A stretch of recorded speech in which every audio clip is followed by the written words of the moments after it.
She was just a stable-maid, but she stole the heart of a prince about to marry. The morning light filtered through a haze of grey as mist clung to the cobblestones in the lower courtyard of Castle Grunwald. It was not yet 6, but Annalisa Bauer had been awake for hours. The heavy scent of horses, damp straw, and old leather filled her lungs as she moved between stalls, pitchfork in hand, the worn handle pressing against the soft skin of her palm. She worked in silence as always, her brown linen skirts dusted with hay, her braided hair tucked beneath a simple cap. She swept, hauled, and fed without complaint. No one asked her opinion. No one asked her name. She had been in the royal stables since she was 8 years old, first as a child handed a bucket and a brush, then as a girl who knew every horse's mood before a single hoof struck the floor. Now 19, Lisa had long since accepted her place, invisible, useful, and safe, so long as she remained so. She knew which grooms could be trusted, which gates stuck when the weather turned, and which nobility never acknowledged her presence. The world above the stables, marble halls, silk gowns, and silver spoon conversation, was not hers to enter. She saw it only from the shadows, through the barred windows of the mews, or when polishing saddles in the cold. It was better that way. That morning, preparations buzzed through the yard with unusual urgency. An equestrian exhibition had been arranged for visiting nobility, a display of the crown's breeding stock and the prince's riding skill. The horses had been brushed to a glossy sheen, their manes plaited, their coats combed until they glowed like polished wood. Lisa had been told to remain behind the stables, but at the last moment, one of the grooms fell ill, and she was summoned to help bring the final horses forward. Her hands were already damp from washing bridles, her apron streaked with damp straw. She smoothed her sleeves as best she could and followed the command, leading a chestnut mare toward the outer arena with careful steps.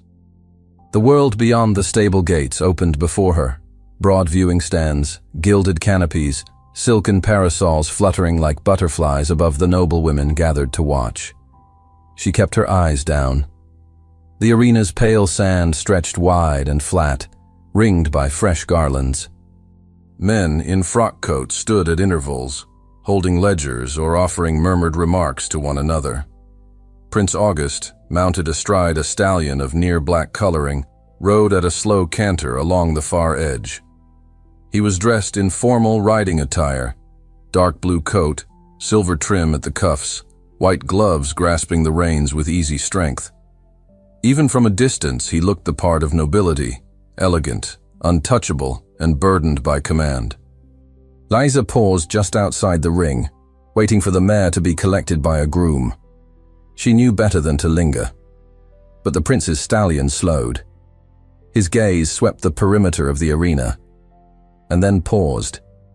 She felt it before she saw it, a flicker, a second too long. Prince August's eyes met hers, steady and unreadable.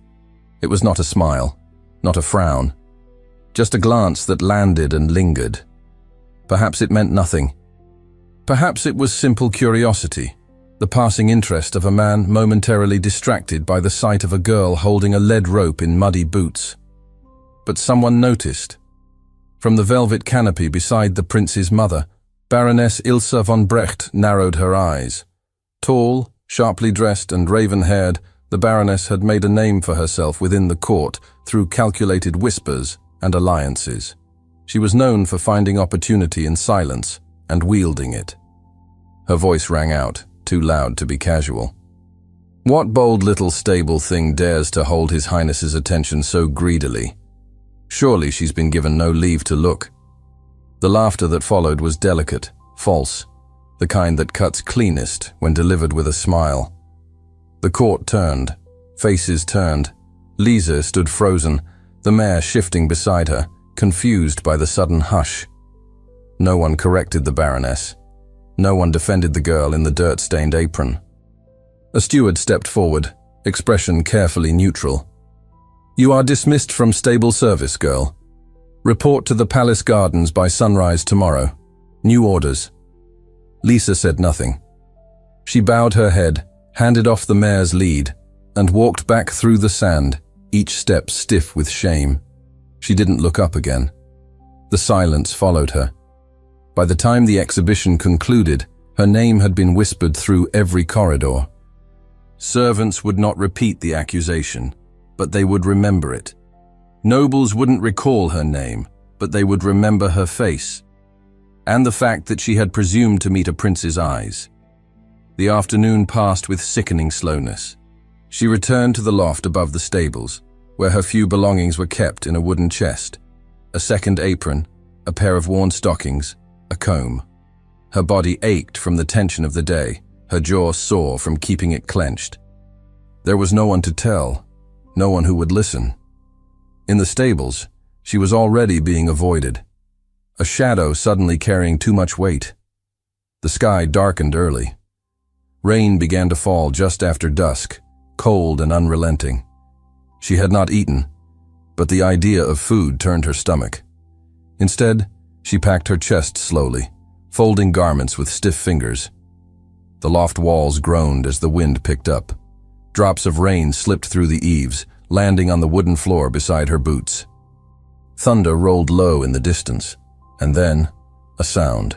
Footsteps on the stair below. She stilled, one hand still on a folded linen shift. The steps were slow, deliberate, too heavy for one of the younger stable boys, too light for Master Cole, the head groom. She rose from the floor, brushing her palms down the sides of her skirt. Her heart beat hard against her ribs, not from fear, but something more unnerving. The door creaked. She turned. Prince August stood framed in the doorway, his shoulders filling the space. No attendants, no guards. Just him, dressed in a dark coat that was damp at the collar, hair pushed back from his brow by the wind. His eyes met hers again, not from across a courtyard, but here, 10 feet away, in the pale flicker of a lantern hung from a nail in the beam. He said nothing, nor did she. Rain tapped steadily against the roof above them as the prince remained still, one hand resting lightly against the edge of the doorframe, his expression unreadable. And Lisa, frozen beside her open chest, realized she had no idea what he was going to say. The morning air was damp and cool, the kind that clung to fabric and made stone steps slick beneath hurried boots. Lisa stood at the edge of the palace gardens just after sunrise, the folds of her brown wool skirt still heavy from yesterday's rain. Her hands were wrapped around the handle of a battered metal watering can, its base dented from years of use, its contents already warming in the light. She waited in silence while the head gardener gave orders to the apprentices, his voice clipped and precise. When he finally turned to her, his eyes did not hold contempt, only expectation. "West Terrace," he said. "You'll tend the espaliered fruit, and watch your footing on the gravel. The Countess nearly slipped yesterday and blamed the roses." Lisa nodded. She did not speak. She had learned quickly that silence offered a kind of armor. The garden was vast, an ordered sprawl of green geometry bordered by stone balustrades and trimmed with obsessive precision. Gravel paths formed narrow veins between blooming beds of foxglove, delphinium, and nodding peonies.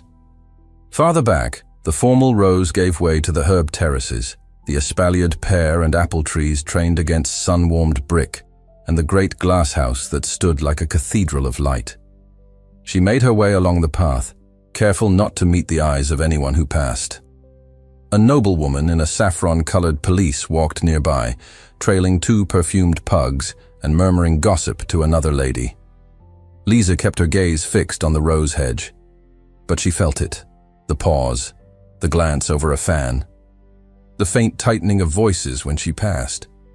The rumors had followed her like a trailing vine, the stablemate who dared to look at a prince, the servant who drew the attention of a royal, the girl who must have done something, to make Baroness Ilsa speak her name aloud in a crowd.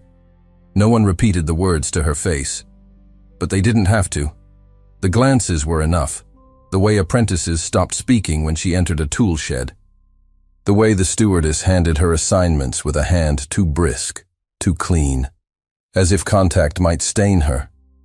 She did not weep, not in front of anyone, but there were moments, brief, unguarded seconds between tasks when the ache in her chest swelled until it pressed against her throat. She buried it beneath dirt-caked gloves and the scent of crushed mint. Still, there was peace to be found. She discovered it in the rhythm of pruning, the whisper of leaves brushing against her sleeves, the delicate patience required to coax a vine back into alignment. The fruit trees, older than half the noble families in the castle, responded to her touch without judgment. The roses bloomed for no one but the sun, and the herbs, particularly the rosemary and valerian, were resilient in ways she understood. By the third morning, she had stopped listening for whispers. By the fifth, she had begun to forget the sound of laughter in the arena. The storm arrived in the middle of her midday duties. The sky dimmed without warning, the air thickening as if the earth were holding its breath. A clap of thunder cracked the sky open, and fat raindrops began to fall, soaking the stone and turning gravel to mud in moments. The head gardener called for everyone to take cover. Apprentices scattered toward the colonnades. Lisa didn't run. She couldn't. Her skirts were heavy with water by the time she reached the nearest refuge, the glass conservatory. The door groaned open under her hand, and she stepped inside, breath catching from the shift in warmth. The scent hit her first: damp earth, hot iron, and the green perfume of hothouse leaves. Inside, the storm was a muffled drumroll on the roof, the rain racing down the panes like rivers on glass. A fine mist clung to the air.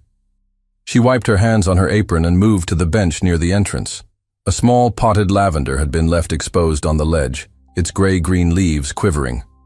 She reached for it, cradling the ceramic base with both palms, and carried it gently toward the central table, away from the leaking window. The door creaked again.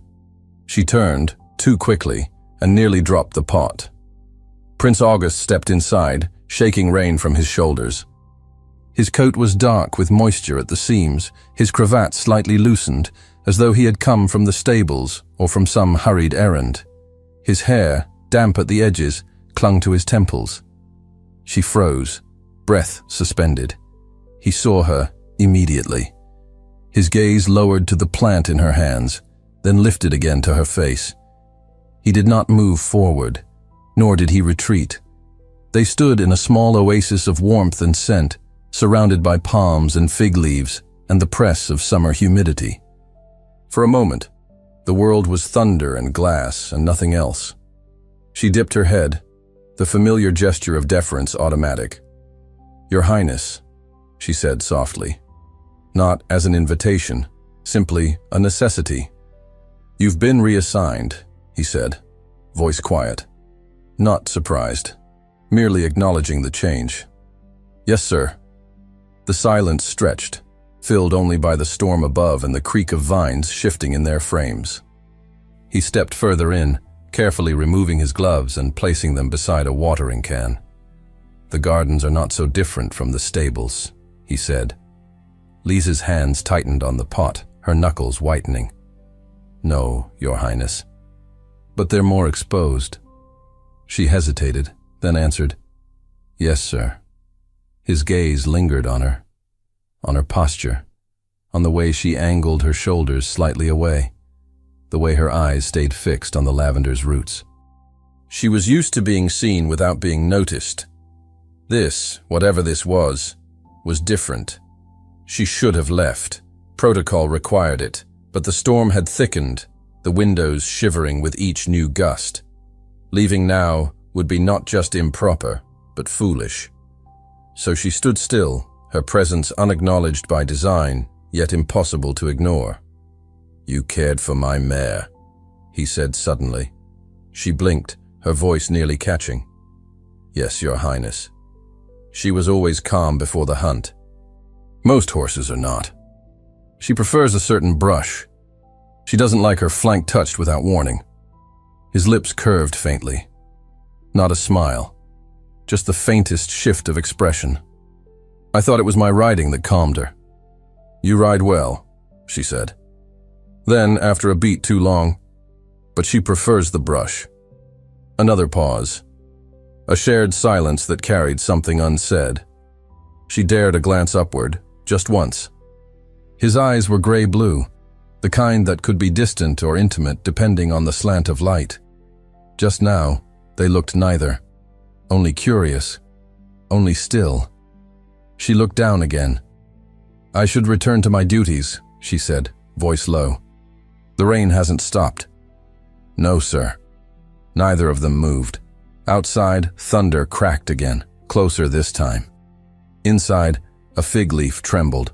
She returned the lavender pot to the table and turned to the bench, reaching for the damp rag she'd left behind. She could feel his eyes on her, not with scrutiny, but with something quieter. She didn't know what it was, and she didn't want to guess. When she finally stepped toward the door, he did not stop her. She opened it into a sheet of rain and disappeared into the downpour. By the time the sun set, the castle walls steamed gently in the warmth that followed the storm. Liesa climbed the servants' stairs to the uppermost level, her shoes squelching softly on the stone. Her new quarters were small, a narrow room beneath the eaves of the servants' wing, with a single bed, a basin, and a chest no wider than a man's shoulders. She peeled off her wet clothing and hung them near the window's cracked pane, the fabric heavy with scent and memory. The hallway outside was quiet. Candlelight flickered behind closed doors. She reached for the key to her room, then stopped. A single envelope lay beneath the door. No seal, no crest, only a single initial, A. The ink was dark, the script elegant, the paper smooth beneath her fingers. Inside, one sheet. The message was brief. You are not merely a servant, and one day, you must decide who you truly are. The weather turned mild again, and with it came a restless golden warmth that spread across the castle grounds like a lullaby. Liesa worked through the softness of morning light, her sleeves rolled to her elbows as she tied back the overgrowth near the low stone wall. The gardens were in their richest bloom, lavender buzzing with bees, white roses heavy with scent, and the espaliered trees swelling with early fruit. Her hands, always dirt-stained and steady, moved with quiet precision. She had learned how to tend without being seen. But that became harder with each passing day. She noticed it first on the third morning after the storm. Prince August's route through the grounds had changed. Before, he had walked the upper path behind the terraces, occasionally passing the gardeners with a polite nod but never lingering. Now he passed her section, deliberately, unhurriedly, pausing near the quince trees or the low marble bench just beyond the mint beds. He never stopped to address her directly in front of others, but he began to ask small things, questions no one else would have thought to ask. How do you coax rosemary to flower so early? Why do the violets fare better in that shaded spot? And once, softly, do you ever wish you worked somewhere else? His voice was always measured, respectful. Their conversations remained brief and clothed in formal courtesy. But beneath the words was something slower, more deliberate. He listened. He waited for her answers as if they carried weight, even when she barely raised her voice above the breeze. He spoke of the court in clipped tones, of diplomatic visits and endless protocol, of women chosen for him by others, and how stifling it was to have no say in his own future. She never offered sympathy. She only listened. Liesa never asked why he came. But the nearness began to burn into her awareness. The scent of leather and starch from his coat. The slight tightening of his jaw when others passed nearby. The way he stood just far enough away to respect convention, but near enough for her to hear the quiet shift of breath when he exhaled. The palace staff noticed. Of course they did. A court could survive without loyalty, without truth, but never without rumor. Baroness Ilse von Brecht noticed most of all. The Baroness had resumed her daily strolls through the gardens, though she took little interest in the plants themselves. Her sharp eyes lingered too long when August paused by the herb wall. She stopped near Liesa's flower beds, under the guise of inspecting the roses, her remarks barbed with sweetness. Such industrious little hands, she mused aloud one afternoon, trailing a gloved finger along the rim of a terracotta pot.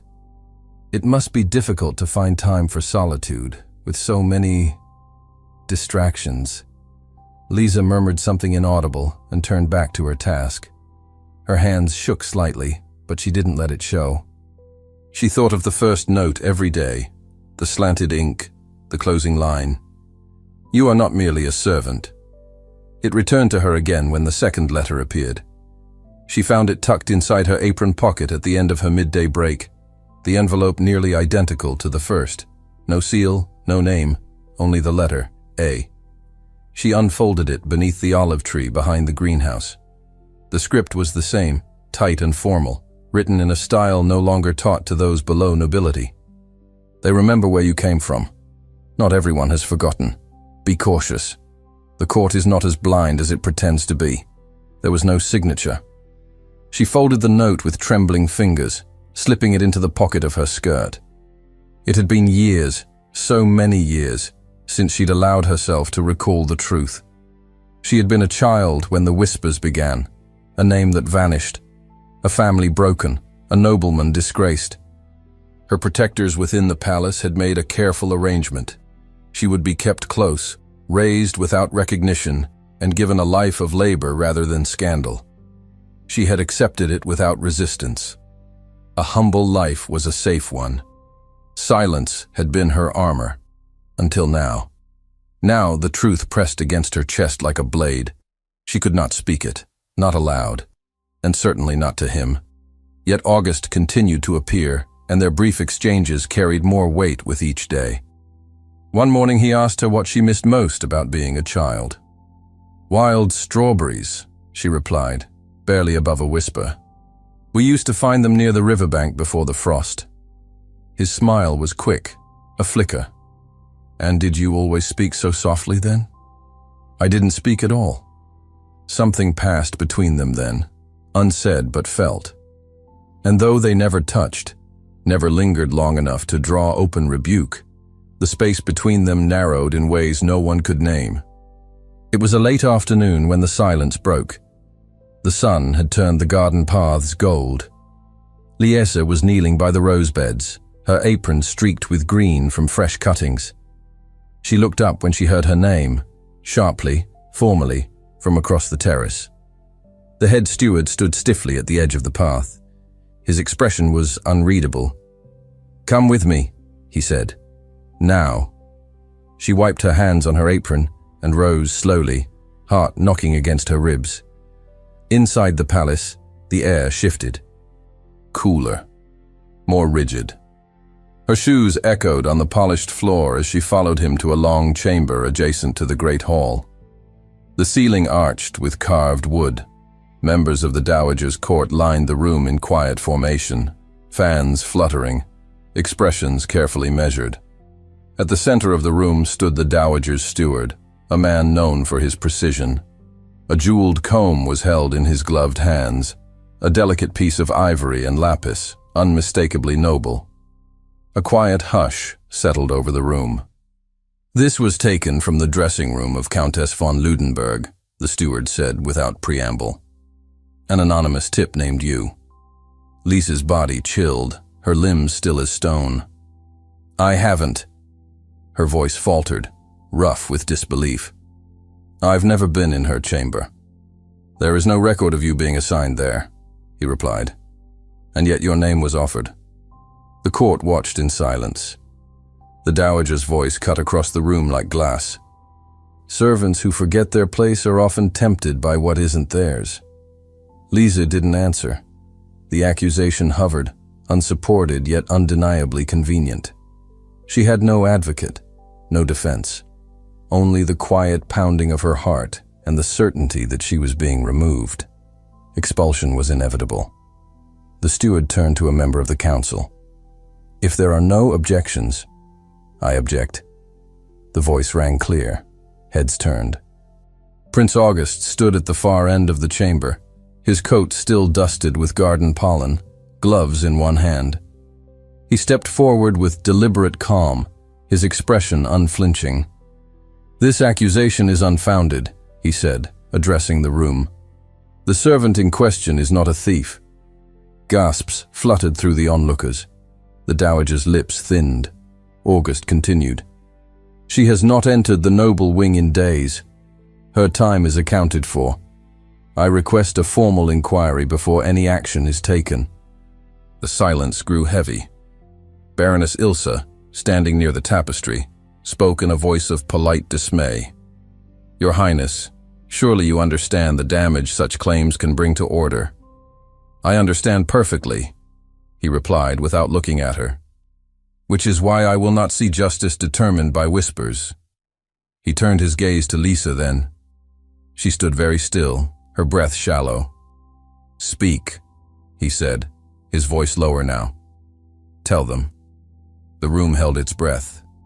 Lisa's eyes flicked upward, meeting his for the first time in days. And softly, with barely more than a breath, she said, Because I am not who you think I am. The silence that followed Lisa's confession was so absolute that even the creak of the ancient beams overhead seemed to hush. A room that had moments before been laced with tension now held something far sharper, anticipation. Eyes turned toward her, not with idle curiosity, but with focused, breathless disbelief. She stood still at the center of the chamber, the hem of her dress damp and clinging to her ankles, her hands knotted tightly at her sides. Though her voice had been soft, its weight lingered in the air like a dropped stone sinking in still water. The steward, caught mid-motion, hesitated before slowly lowering the jeweled comb onto the velvet-lined tray. I was born to Baron Otto Falkenberg, Lisa said, her voice firmer now, low and steady. Before his exile. A few murmurs rippled through the court. The name carried weight, even buried in disgrace. Some of those present were old enough to remember the scandal, the political alliance that collapsed, the accusations of treason, the estate dissolved in shame, and the child, never accounted for, erased from the records. My mother was his second wife, she continued, a merchant's daughter, not of noble blood. She died of fever when I was 6. After the Baron's disgrace, his household was scattered. But one of his old retainers brought me here, not to be raised as a guest, but to be hidden. I was given work, a place among the servants, a chance to live, quietly. She met no one's gaze, keeping her eyes trained on the stones beneath her feet.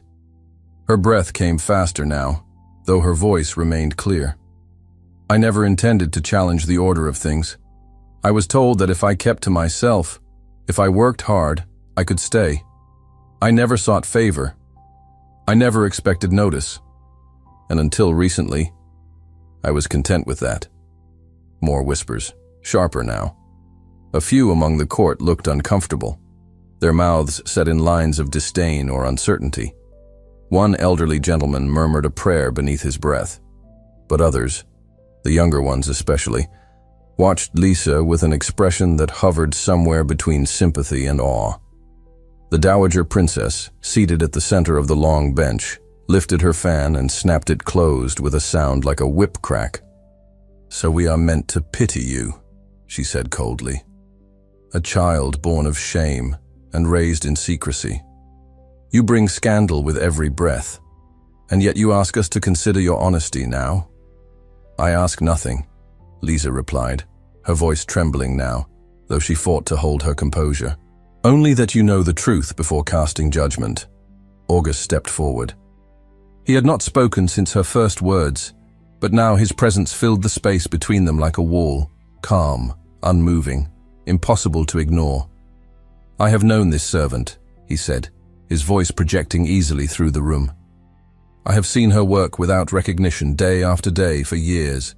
She has asked for nothing, sought nothing, and yet in silence she has shown more loyalty, more humility, and more strength than many of those born into rank.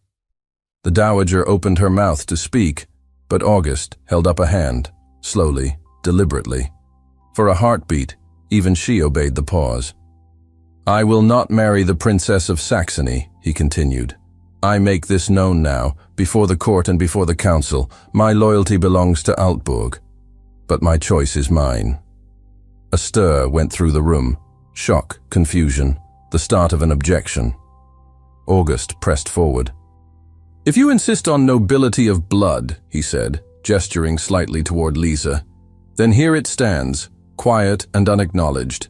If you demand propriety, you may find none more careful. If you want a woman capable of decorum, devotion, and grace, she is already among you. Not draped in silk or crowned in jewels, but she is here. She has been here all along." His voice broke, just slightly, in that last line, and the truth behind it made the room real. Baroness Ilsa's spine went rigid. "This is madness," she said, her voice sharp. "You would throw away a diplomatic alliance. For what? A stable maid who knows how to blush and bow?" August turned to her. "I would rather risk scandal than live with dishonor." A beat of stillness. Then another. No one moved. No one dared speak. The dowager's voice sliced through the stillness. Silence. It came at once, brittle and absolute. But even she could see the shift. The court's attention had turned, not away from tradition entirely, but toward something else. Toward the possibility that this girl's presence meant something more than gossip. That dignity was not always marked by lineage.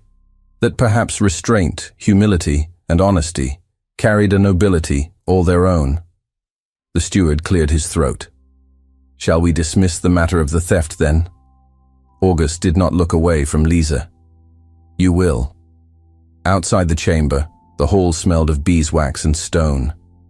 Lisa's steps echoed lightly as she walked, her hands folded in front of her skirt, her eyes fixed ahead. Each breath came harder than the last. Her chest was tight, not from fear, at least not only from fear, but from the impossible weight of what had just passed. She moved as if caught in a dream, the outlines of the palace blurring around her. She turned a corner and stepped beneath the western archway, just at the edge of the garden courtyard. The roses had begun to fade, their petals drooping in the late summer warmth. The breeze lifted the hem of her dress and brought the faintest scent of rain from the horizon. She stood there, rooted in place, until she heard footsteps behind her. August's. She turned as he approached, his pace unhurried, his face unreadable. He said nothing at first, and neither did she. The silence between them stretched, thick, intimate, and filled with everything that had not been said aloud in the council chamber. Her hands trembled at her sides. "What you said," she began, then stopped. "You've placed yourself in their crosshairs. They needed to hear the truth, even if it costs you everything." His jaw tightened slightly, but he didn't answer. She looked down, her fingers curling into her palms. "You don't understand what they'll do to you," she whispered. "What they'll say." He stepped closer, his voice soft. "I know exactly what they'll say." She looked up then, her eyes bright with something between sorrow and resolve. "Then I must leave," she said, "before they take you from me." The wind carried the scent of straw and late summer soil across the stable yard as Lisa stepped from the shadow of the loft. Her boots struck the packed earth with muted urgency. She wore her simplest dress, the faded brown one with the hem repaired more times than she could count, and carried nothing but a worn cloth bundle clutched tightly in her hands. Her hair was unbound beneath her bonnet, still damp from washing, and her face was pale but determined. She had meant to leave without being seen, before anyone could stop her, before he could speak reason and turn her resolve into a wishful dream. If she disappeared now, quietly as she had lived, she might save him from the consequences still gathering like thunder above the court. The dowager princess would recover her dignity, and Baroness Ilsa would have no target left to torment. Let the court have its order. Let them believe she had vanished in shame. Let them forget her, if forgetting kept him safe. But as she crossed the edge of the yard, the sound of hooves broke her thoughts. She turned too quickly. August dismounted before the stable boy could reach for the reins. His boots struck the ground in a single motion, his cloak lifting with the wind and settling around his shoulders like a command. His hair was windblown, his jaw tight, and the moment his eyes locked with hers, she froze. "Where were you going?" His voice was low but sharp. She said nothing. Her hands tightened around the bundle in her arms. "You cannot leave." "I have to." Her voice cracked. "You saw what they did. What they said. It won't stop. I am not meant for this." He stepped closer, closing the distance in 3 strides. "You're not meant for this?" he repeated. "Or have they just made you believe that?" "August," she whispered, aching. "You don't understand?" "No," he said, quieter now, but firmer. "You don't understand. I've already chosen. You think you're protecting me by disappearing? You're not." His expression shifted, and something urgent surfaced beneath the calm. The weight of time, the burden of decisions he could no longer defer. "I won't let you walk away," he said. "Not again." And without waiting for her answer, he reached for her hand and led her across the stable yard, down the servants' path toward the private corridor behind the chapel. The guards at the entrance said nothing as he passed. The stone archways swallowed the sound of their footsteps, and Lisa, stunned into silence, let herself be pulled forward through the palace halls. The dowager princess sat alone in the antechamber near the south wing. Her ladies were absent, dismissed earlier for the evening. A single oil lamp flickered beside her on the carved table, its flame casting shadows on the long stretch of brocade covering her lap.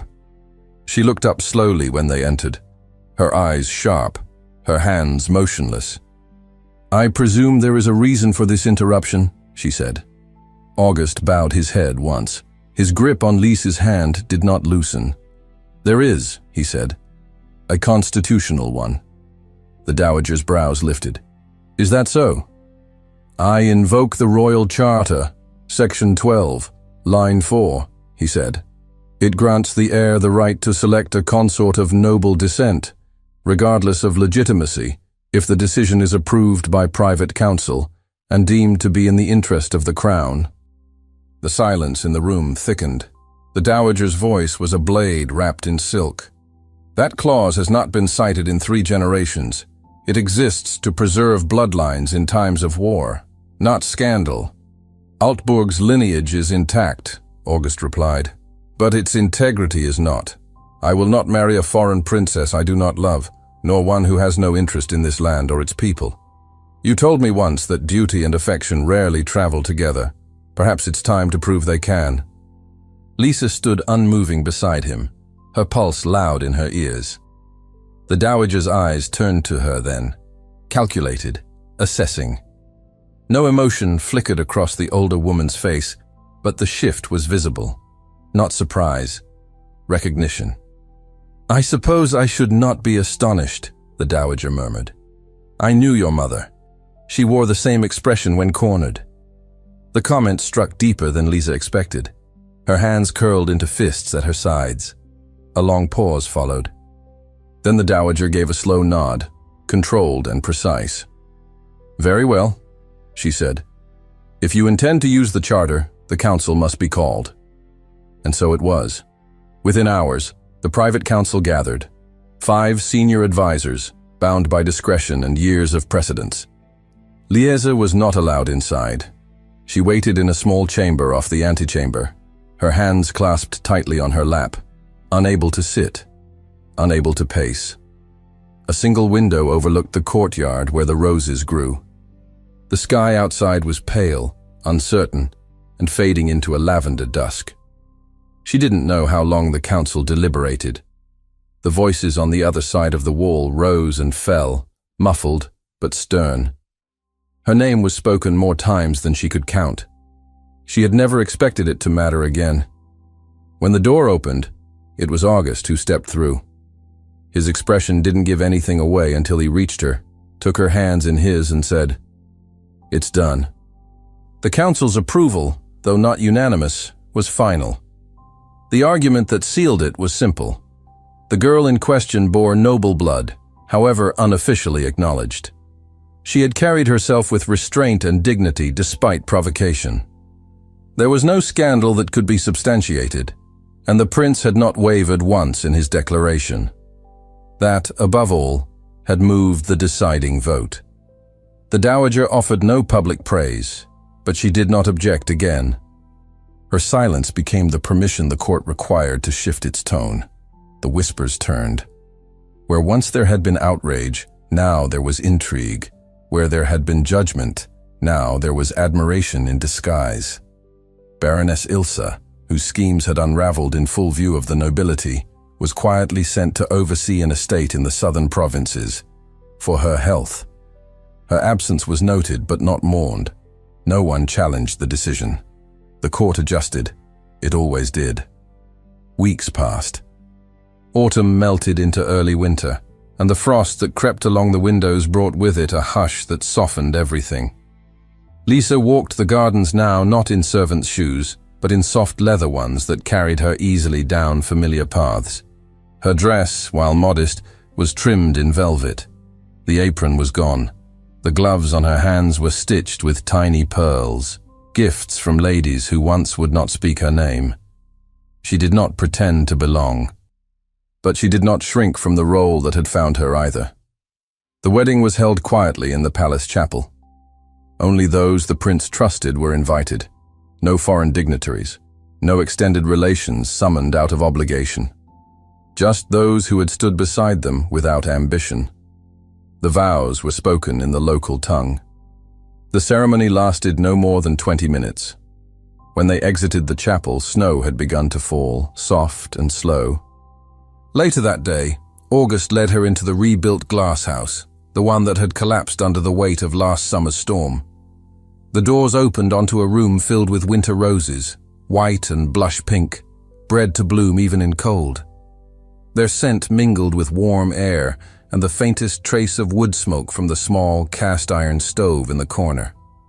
Lisa stood in the center, his hand in hers. "I thought I was alone here," she said, her voice low. "You never were," he replied, lifting her hand to his lips. She looked at him, and the doubt that had weighed on her shoulders for years, slowly, carefully, began to lift. Outside, snow blanketed the ground. Inside, their fingers intertwined. Their breaths matched, and for the first time, there was nothing between them but peace. Thank you so much for listening to this story all the way to the end. We hope it moved you as much as it moved us while telling it. We'd love to hear your thoughts. What did you think of the story? Leave us a comment telling us where you're listening from and what you liked the most. On a scale of 0 to 10, how would you rate this story? If you enjoyed this story, don't forget to subscribe to the channel and give it a like to show your support. That really motivates us to keep creating and sharing more stories full of emotions and life lessons. And before we say goodbye, we'd like to remind you that on the end screen, you'll see a recommendation for another exciting and charming story. If you'd like to enjoy it, just click on the video. Thank you once again for being here, and we'll see you in the next story.